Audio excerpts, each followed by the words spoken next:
नमस्कार। आज हम लोग बेंथम पर अध्ययन करेंगे और जितने भी वीडियो हम लोगों ने देखा, अक्सर मैं आप लोगों से आग्रह करते रहता हूं कि पढ़ाई कठिन नहीं होती है। अगर उसको टेक्निक से पढ़ा जाए तो बहुत कम आसान हो जाता है। अगर आप रट के पढ़ते हैं तो बार बार भूलते रहेंगे, उसमें स्टेबिलिटी नहीं रहेगी, सिलेक्शन लेंगे, फिर बच्चों को कैसे पढ़ाएंगे आप टीचर बनने के बाद, प्रोफेसर बनने के बाद। तो जब भी पढ़ाई पढ़िए आप पूरी तरीके से उसको आत्मसात कर जाइए, कैसे फिगर के माध्यम से, और हमेशा बना रहेगा। अब जो भी वीडियो देखिए हम लोग देख रहे हैं, कहीं न कहीं लिंक है, उससे कहीं जुड़ा हुआ है। आज हम लोग बेंथम का अध्ययन करेंगे।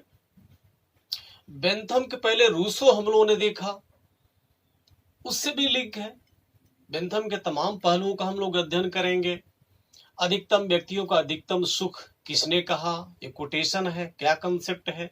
उपयोगितावाद का जनक कौन है, कानून के पहले कानून के बाद सब कुछ कानून ही कानून है, तो ये कंसेप्ट किसने दिया, सुखवाद का सिद्धांत किसने दिया, ये सारी चीजें हैं हम लोग देखेंगे और वहां से काम बहुत आसान हो जाएगा।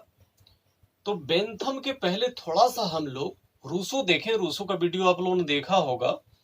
बेंथम रूसो पर ही प्रहार करता है। कैसे प्रहार करता है? रूसो बार बार कहता था प्रकृति को लौटो, प्रकृति को लौटो, वही मजा था, वही आनंद था।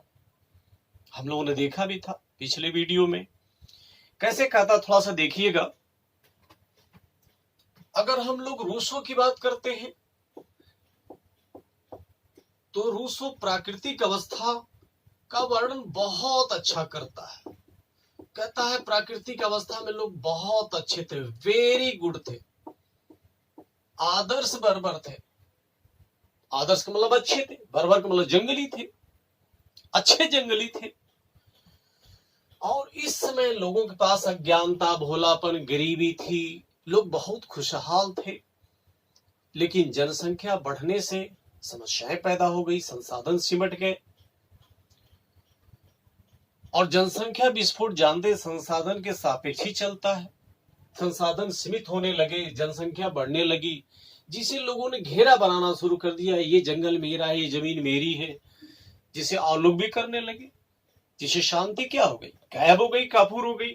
तो लोगों ने उस प्राकृतिक अवस्था को छोड़ दिया और सिविल यानी सामाजिक समझौता के उपरांत सामाजिक समझौता करते हैं, सामाजिक अनुबंध करते हैं और सिविल समाज में प्रवेश करते हैं। सिविल समाज, जिसको सभ्य समाज बोला जाता है, और यहाँ पर राज्य की उत्पत्ति होती है। सामाजिक समझौते द्वारा राज्य की उत्पत्ति होती है।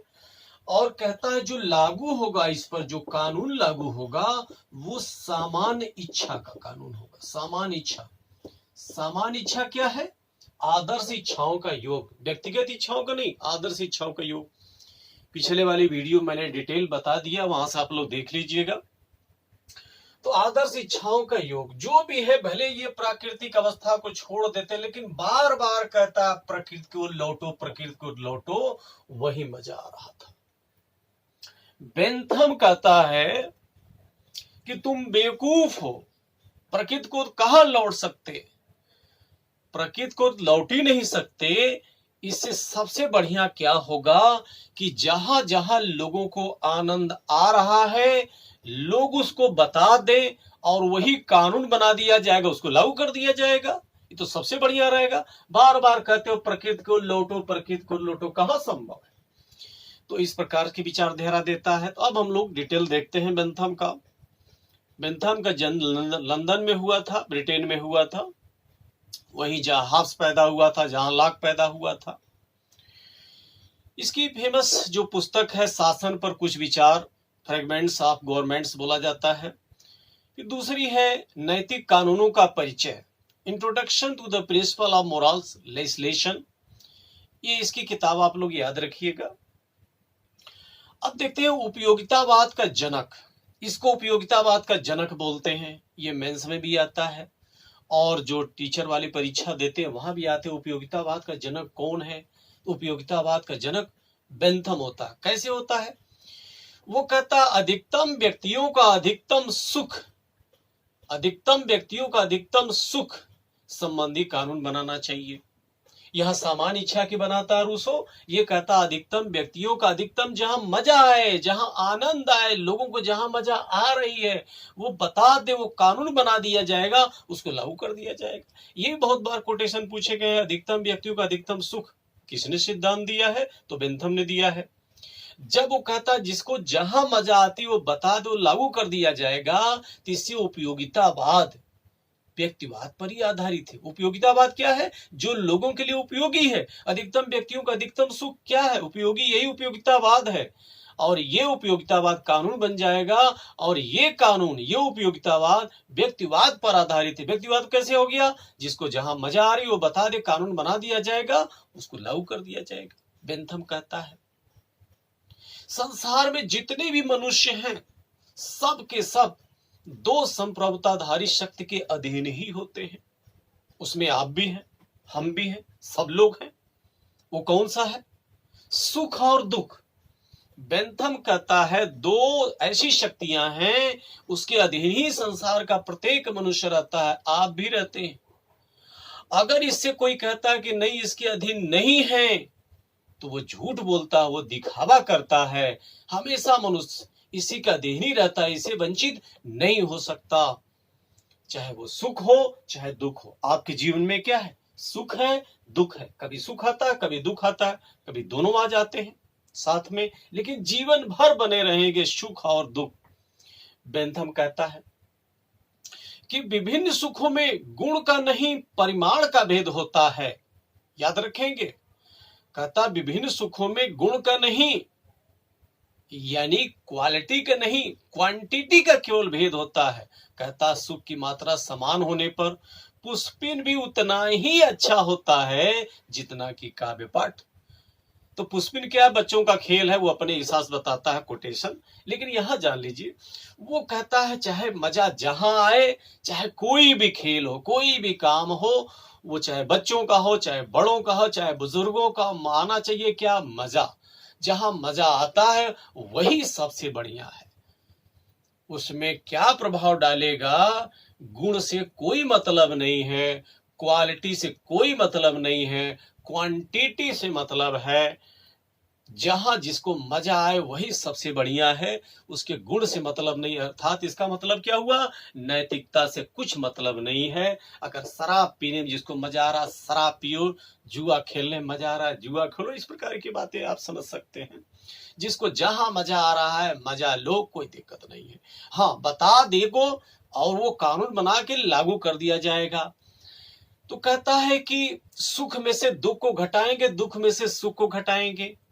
अगर वो शेष सुख बचता है तो लागू करेंगे, और कहता है शेष यदि दुख बचता है तो उसको लागू नहीं करेंगे। तो सुख में से दुख को, दुख में से सुख को घटाएंगे, घटाने को उपरांत अगर शेष सुख बचता है तो वो कानून बना दिया जाएगा, वही उपयोगी है, वही उपयोगितावाद है। फिर होता है कि कैसे घटाएंगे, क्या मापक है उसको घटाने का, क्या मात्रा है, क्या उसके फार्मूले हैं? तो कहता है कि आनंद मापक पद्धति मेथड है। तो आनंद मापक पद्धति क्या है, इसको जरा देखिए। आनंद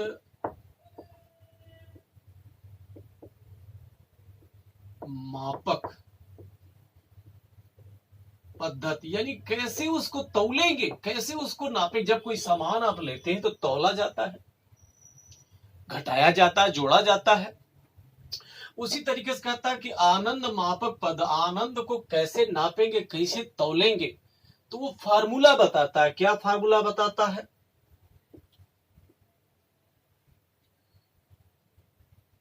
अवधि। अवधि कहता पहला फार्मूला क्या होगा, उसकी अवधि होगा, कितनी अवधि तक इसमें आनंद आता है। और फिर कहता है क्या, तीव्रता। तीव्रता यानी कितनी उसकी गहराई है, ये तीव्रता। और कितने समय तक रहने वाला, टाइम ड्यूरेशन क्या है, ये कहता है इसके मापक नापेंगे। और क्या कहता है, निश्चितता, कितनी श्योरिटी है, निश्चितता।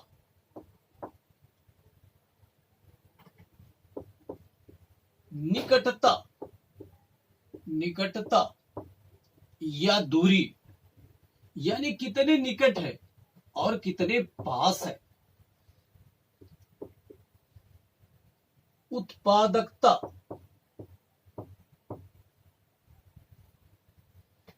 यानी कितना उसका हम भविष्य के लिए एक उत्पादन कर सकते हैं, एक प्रोड्यूस कर सकते हैं, कितना बेहतर हो सकता है।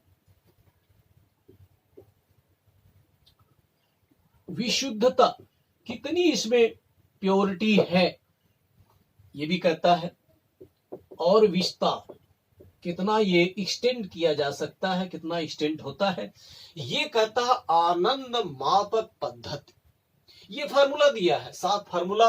अवधि, कितने समय के लिए ये सुख दे रही है, तीव्रता, उसकी कितनी डेंसिटी है, श्योरिटी कितनी है, और कितने पास और कितनी वो डिस्टेंस लिए हुए है।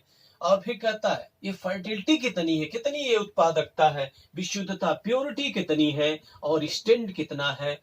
इस प्रकार से कहता है कि आनंद मापक पद्धति। इसको आप एग्जामिनेशन हॉल में रट के मत जाइएगा, सवाल पूछा नहीं जाता है, पढ़ाना होगा तो आप लोग देख लीजिएगा। तो यहाँ पर आनंद मापक पद्धति, अब ये क्या करता है, इसी पद्धति से सुख में से दुख को घटाएगा, दुख में से सुख को घटाएगा। यदि शेष सुख बचता है तो कहता उपयोगी है, वो सही है, और वही कानून बना दिया जाएगा, उसी को लागू कर दिया जाएगा। इस प्रकार से बात करता है। और क्या कहता है, कहता है कि कानूनों के निर्माण में उपयोगितावाद को ही मान्यता दिया जाएगा, प्राकृतिक कानूनों को नहीं। प्राकृतिक कानूनों को तो बकवास कहा है। ये कहा जब प्रकृति में कोई संस्था थी ही नहीं तो कानून दिया कौन। ये सवाल कई बार पूछा गया है, प्राकृतिक कानूनों को बकवास किसने कहा, तो बेंथम ने किया। तो कौन से कानून के वो मान्यता देता है, प्राकृतिक नहीं, जो मानव द्वारा निर्मित कानून है उसी को मान्यता देता है। जो अधिकतम व्यक्तियों का अधिकतम सुख है, जो सुख में से दुख, दुख में से सुख घटाने के बाद सुख बचता है, जो उपयोगी है वही उपयोगितावाद है, वही कानून है। कानून पर बहुत जोर दिया है इसने, कहा कानून से पहले कुछ नहीं, कानून के बाद कुछ नहीं, सब कुछ कानूनी कानून है। कानून की बात आती है तो कानून के शासन का मान्यता तो दिया ही, इसने जेल सुधार भी दिया था। कई बार ये भी सवाल पूछा जाता है, जिसको पेनाप्टिकान बोला जाता है। पेनाप्टिकान जेल सुधार कैसे दिया था, इसको फिगर से देख लीजिए। वो कहता है ऐसे बहुत बड़ा कंपाउंड बनाया जाएगा, दीवार बना दी जाएगी बहुत ऊंची, और उसी के अंदर जेल रहेगा। जेल सुधार कैसे दिया था, और यहां पर कोठरियां बना दी जाएंगी। कोठरी, ये सब रहेंगे कैदी, इसमें कैदी रहेंगे। फिर बीच में ये गैप रहेगा, और यहां बन जाएगा ऑफिस, जिसमें जेलर लोग रहेंगे, सिपाही लोग रहेंगे, और यहां से पूरी निगरानी करते रहेंगे। और ये बहुत ऊंची बाउंड्री रहेगी, यहां से निकल पाना संभव नहीं होगा। और आने के जो रास्ते होंगे बहुत ज्यादा नहीं होंगे, इस तरह रास्ता बना दिया जाएगा, और यहाँ निगरानी बहुत जबरदस्त रहेगी, और यहीं से निगरानी करते रहेंगे। और ये कैदी घूमना चाहे तो इसमें घूम सकते हैं, समय समय से इनको मौका दिया जाएगा, लेकिन इसी में रहेंगे। तो जो ये कॉन्सेप्ट देख रहे हैं, जो फिगर देख रहे हैं, यही वो कहा इस प्रकार की बिल्डिंग होना चाहिए। जेल सुधार उसी को कहा गया। ये पेनाप्टिकान है, ये बार बार सवाल पूछा गया है, पेनाप्टिकान क्या है, तो बेंथम का जेल सुधार है। और हम लोग देखेंगे अधिकतम व्यक्ति के अधिकतम सुख में उपयोगितावाद के निर्माण में प्रत्येक व्यक्ति को कहता है क्या, एक गिना जाना चाहिए, अमीर गरीब का कोई मतलब नहीं है। जब कानून बनेगा उपयोगितावाद तो प्रत्येक व्यक्ति को एक गिना जाना चाहिए। ये भी सवाल कई बार पूछा जाता है, प्रत्येक व्यक्ति को एक गिना जाना चाहिए, कौन कहता है। जैसे वोट डालने में देखिए, प्रत्येक व्यक्ति को एक गिना जाता है, चाहे बहुत पैसे वाला हो चाहे गरीब हो, सबके वोट कितने होते हैं, एक ही होते हैं। तो उसी प्रकार से कहता है कानून बनाने में प्रत्येक व्यक्ति को एक ही गिना जाना चाहिए। ये अधिकार कहता है कानून द्वारा उत्पन्न होते हैं। कहता है अधिकार कहां से उत्पन्न होते हैं? कानून से उत्पन्न होते हैं। कहता है कि अधिकार कानून तथा केवल कानूनों का फल है, बगैर कानून के कोई अधिकार नहीं, कानून के खिलाफ कोई अधिकार नहीं, और कहता कानून से पहले कोई अधिकार नहीं। पूरा जोर कानून पर ही देता है। और यहां चीज मैं बता दूं, यहां जो लागू किया सामान्य इच्छा रूसो ने, इसमें देखेंगे आदर्श इच्छाओं का योग की बात करता है। आदर्श इच्छाओं का योग, यथार्थ इच्छा, आदर्श इच्छा, दो इच्छा होती है। यथार्थ इच्छा का मतलब जो व्यक्तिगत इच्छा होती है, हमारा भला हो दुनिया जा भाड़ में, उसको बोलते हैं यथार्थ इच्छा। कौन बोल रहा है? रूसो बोल रहा है। और आदर्श इच्छा वो इच्छा होती है जहां समाज का भला होता है। समाज में चूंकि व्यक्ति भी रहता है तो व्यक्ति का भला हो जाता है। तो आदर्श इच्छाओं का योग ही सामान्य इच्छा है। अगर हम लोग अधिकतम व्यक्तियों के अधिकतम संबंधी कानून की बात करते हैं बेंथम का, हम उपयोगितावाद की बात करते हैं बेंथम का, तो उपयोगितावाद ही क्या है? कानून है। और बेंथम के कानून में आदर्शवाद नहीं, व्यक्तिवाद है। व्यक्तिवाद यानी व्यक्ति को जहां मजा आता है वही बता देगा, वही कानून बन जाएगा। तो यहां पे देखिए सवाल पूछा जाता, अगर कॉन्सेप्ट को समझ लिए हैं, लोगों के मजा संबंधी कानून बनाया जा रहा है तो व्यक्ति पर केंद्रित हुआ तो व्यक्तिवाद हुआ। तो उपयोगितावाद किस पर आधारित है? व्यक्तिवाद पर आधारित है। फिर उपयोगितावाद के कुछ सिद्धांत भी आते हैं। क्या कुछ आधारभूत सिद्धांत आते हैं? जैसे उपयोगितावाद सुख पर आधारित है, सुखवाद पर आधारित है, मजा पर आधारित है। ये भी देखिए उसके करेक्टर है। राज्य का कार्य अधिकतम व्यक्तियों का अधिकतम सुख होना चाहिए। किसका सुख? लोगों का सुख होना चाहिए। इसमें व्यक्ति केंद्रित होना चाहिए। राज्य साधन है, राज्य साध्य नहीं है। व्यक्तिवाद की धारणा पर आधारित है। उपयोगितावाद यथार्थवादी दर्शन है। यथार्थवादी क्या? जिसको जहां मजा आ रहा वो बताएगा, कानून बन जाएगा। ये उपयोगितावाद संवैधानिक मार्ग विश्वास करता, और संविधान में क्या है? अधिकतम व्यक्तियों का अधिकतम सुख। संविधान में क्या है? उपयोगितावाद। और समय समय के हिसाब से उपयोगिता बदलती रहती है। तो उपयोगितावाद क्या है? समयानुकूल परिवर्तित विचारधारा है। और कहता बेंथम, मुझको स्वतंत्रता से कुछ मतलब नहीं, मतलब है लोगों के मजा से, मतलब है लोगों के सुख से, मतलब है लोगों की सुरक्षा से।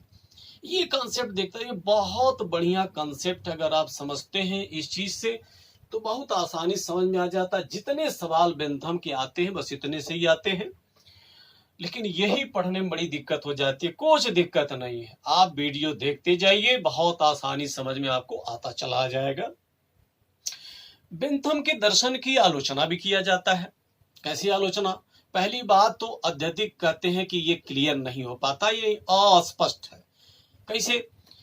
यही देखिए, सबसे पहले कैसे घटाएंगे आप? कैसे घटाएंगे?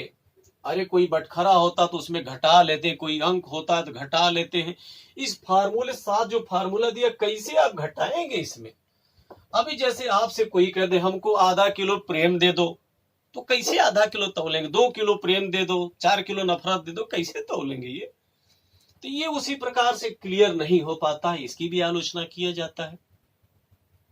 दूसरी बात है कि नैतिकता के बिल्कुल ये वायलेशन करता है, नैतिकता का ध्यान ही नहीं देता। कहता है क्या? जिसको जहां मजा आ रहा है वो बता दो, कानून बना दिया जाएगा, उसको लागू कर दिया जाएगा। जब इतनी छूट दिया जाएगा, जिसको जहां मजा आ रही है, जिसको जहां आनंद आ रहा है वो बता देगा, तो निश्चित रूप से आनंद व्यक्तिगत होगा, वो नैतिकता के बिल्कुल खिलाफ होगा, वो व्यक्तिवाद पर आधारित होगा, सुखवाद पर आधारित होगा। और क्या कहता है? कहता कि सुखों में गुण का कोई मतलब नहीं है। आप बताइए, बच्चे को फ्री छोड़ देंगे, अगर उसकी क्वालिटी को ध्यान नहीं देंगे तो बच्चा बड़ा खराब हो जाएगा। छोटे छोटे बच्चों को तो बहुत अजीब अजीब चीजें अच्छी लगती है।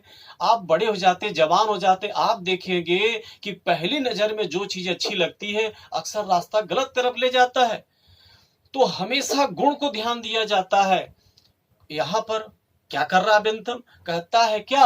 गुण से हमको लेना देना नहीं, हमको लेना देना केवल मजा से, हमको लेना देना केवल सुख से।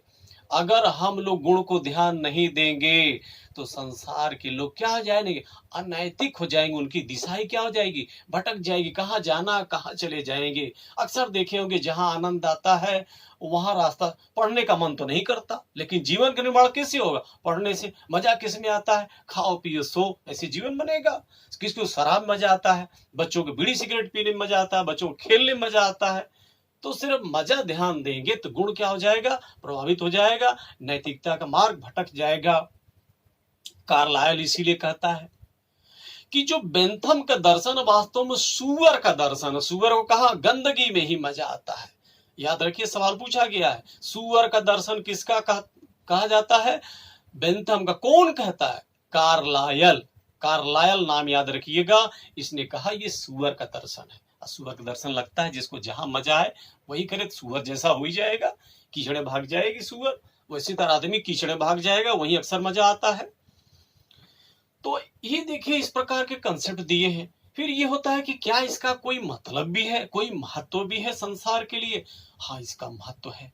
क्या महत्व है, सबसे पहले व्यक्ति की कीमत को समझा, प्रत्येक व्यक्ति को एक गिना जाना चाहिए, ये समझा।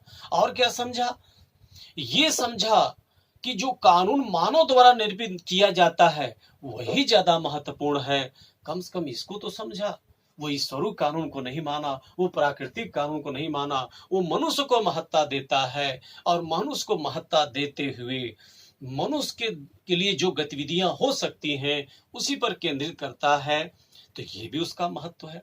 हर विद्वान कुछ न कुछ आलोचना होती है, कुछ अच्छी चीजें दे के जाते हैं, कुछ अच्छी चीज। आज भी देखिए, जब वोट डाला जाता है तो प्रत्येक व्यक्ति को एक ही गिना जाता है। कानून के निर्माण में विधायिका वाले करते हैं। अब विधायिका पर कंट्रोल किसका होता है, देश की जनता का होता है। और देश की जनता को वोट प्रत्येक व्यक्ति को एक ही गिना जाता है। तो इसके महत्व भी है। तो इतना आप देख लीजिए, बहुत सहजता से आप इसको हल कर लेंगे।